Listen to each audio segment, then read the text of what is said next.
Hey, John here. In this lesson I'm going to share a picking workout that will really help your alternate picking when it comes to 3-note per string scales. I'm going to demonstrate this using the A harmonic minor, and we're going to do that all over the fretboard. And there's a specific format that I want you to follow, and that format will really help your articulation, your accuracy, and your timing. I'm going to demonstrate this from the root of the A harmonic minor scale. And you have all the tabs and practice files over at my Patreon, and I'm going to link that below, so you can just check that out if you want. But what I want you to get from this is the whole structure of the routine, so you can apply it to other scales as well. So if you want to go through it in the A harmonic minor scale and you want some support with that, definitely go check out the Patreon. But otherwise, just take this practice concept and apply it to whatever you're currently working on. So I'm going to demonstrate this from the 5th position, so the root note of the A harmonic minor scale, but you have all the positions and the whole routine written out in Guitar Pro format and PDF, so you can find that on my Patreon. But the actual idea here is to divide the 3-note per string scale into 2 parts, in 2 octaves basically. So I'm just going to play through it once and then break it down for you. So.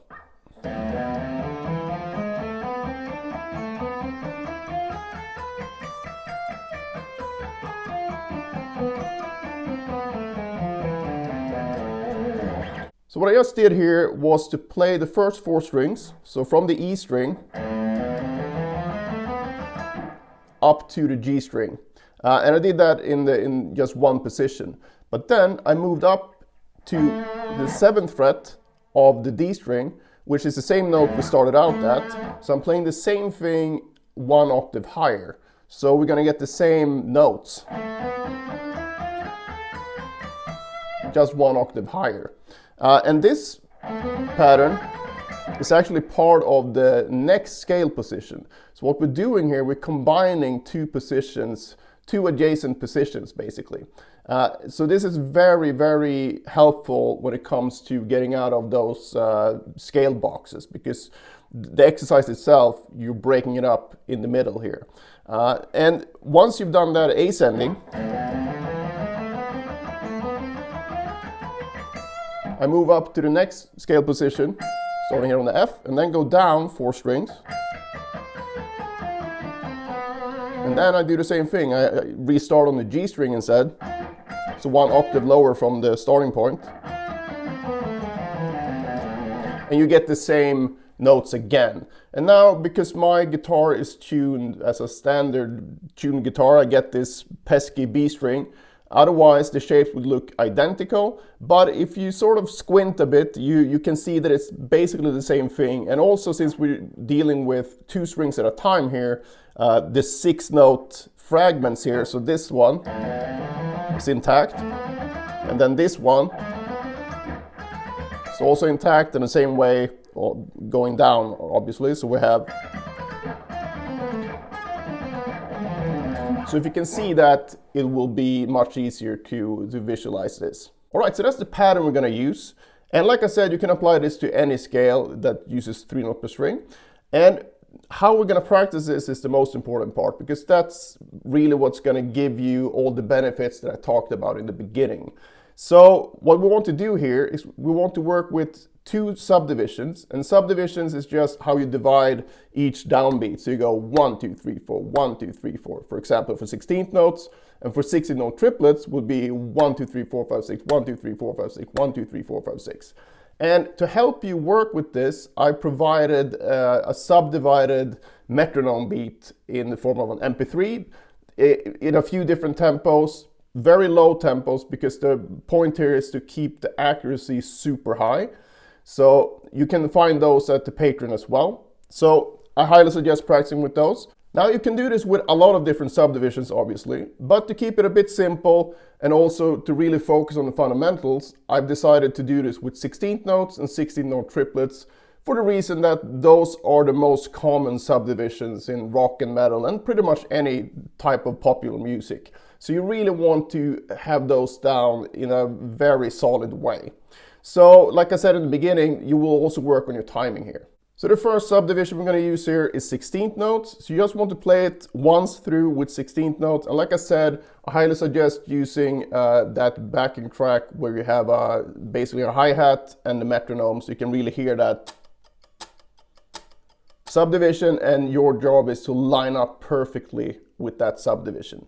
I'm not going to turn it on here right now, but basically when you play it through this whole thing, you're going to find that it might feel a bit weird at first because we have 3 notes per string, and it's going to feel more natural to go 1, 2, 3, 4, 5, 6, 1, 2, 3, 4, 5, 6, than dividing that whole thing in groups of 4. But that's the whole point, because that builds a much stronger rhythmic ability.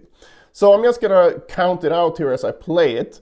And when you do this, you can't really see this, but I'm going to be stomping my foot on each downbeat as well. Very important to keep in contact with that downbeat at all times.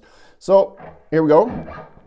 1, 2, 3, 4, 1, 2, 3, 4, 1, 2, 3, 4, 1, 2, 3, 4, 1, 2, 3, 4, 1, 2, 3, 4, 1, 2, 3, 4, 1, 2, 3, 4, 1, 2, 3, 4, 1, 2, 3, 4, 1, 2, 3, 4, 1, 2, 3, 4, 1. Now, obviously, when you practice this, you don't need to count it out. I just did that so you can see that it actually lines up with this whole exercise as well. So even though we divided it into groups of 4, you will still end up on a downbeat here. So once you've done the 16th notes once, you do it again, but now starting with an upstroke instead.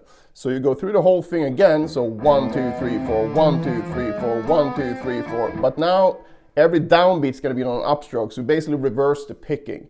And the reason for this is to really prepare yourself for any type of situation.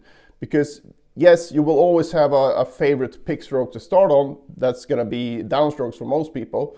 But it's really important to get used to starting on the other stroke as well. Because it's kind of like running, right? It's a real problem if you have a much easier time, walking or running with the right leg instead of, being fairly equal with both legs. And it's just a matter of practice. So you don't need to get it up to the exact same level, but strengthening that ability will help you so much with whatever you're trying to alternate pick. If you have trouble with fast, accurate alternate picking and want a daily workout that can help you with that problem and really upgrade your technique, check out my new book, Pentatonic Picking Power. It's $9 and it's 180 pages, and it's basically a picking routine that you do every day, as well as a lot of different sequences that you can play around with after you've done your daily routine. So check it out, it's $9, 180 pages. All right, so once you've done that 16th notes with a downstroke, 16th notes with an upstroke, we're gonna do it all again, but now I'm gonna do it with 16th note triplets. Now, when you go to 16th note triplets, you have to adjust the tempo most likely. So if you did, let's say, 16th notes at 60 BPMs, you might go down to 50 BPMs for 16th note triplets. So be really honest with yourself and listen for any type of synchronization issues, strings that shouldn't be ringing, and all that kind of stuff. And also how it feels. It should feel very good when you play this. If you feel that you're struggling technically and you're tensing up too much, you need to address that by slowing it down. Also, if you feel any type of pain, you need to stop, but you need to take responsibility for that, because I can't sit there and be next to you and understand how you feel when you practice something. But in general, never ever practice through pain. So that's super important. And when it comes to the harmonic minor scale here, for example, it's going to be quite stretchy down here. But you can skip that one and start at a higher position if it feels really bad, because this one will come up again here anyway, so you're still gonna learn the shape so you don't miss anything. But again, never push through any type of pain. All right, so 16 note triplets then would just be like this, 6 notes per beat, starting with a downstroke first. You just go 1, 2, 3, 4, 5, 6, 1, 2, 3, 4, 5, 6.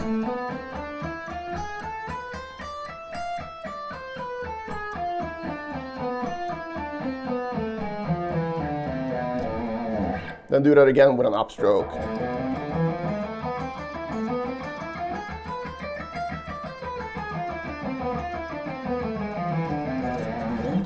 Now, when you've done that, we're done with this position. And now we're going to move on to the next position. And then you do exactly the same thing. You do 16th notes, starting with a downstroke, starting with an upstroke, 16th triplets, downstroke, upstroke. So 4 variations. Then you move that all the way up the fretboard, as high as you can go.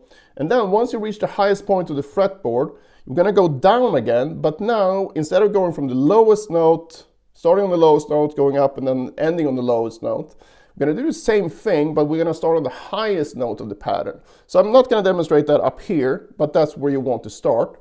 I'm going to demonstrate it here in the same position we've been doing, because I think that's clearer. So the highest point of this position then would be the F note here. So I would just go down from here instead. So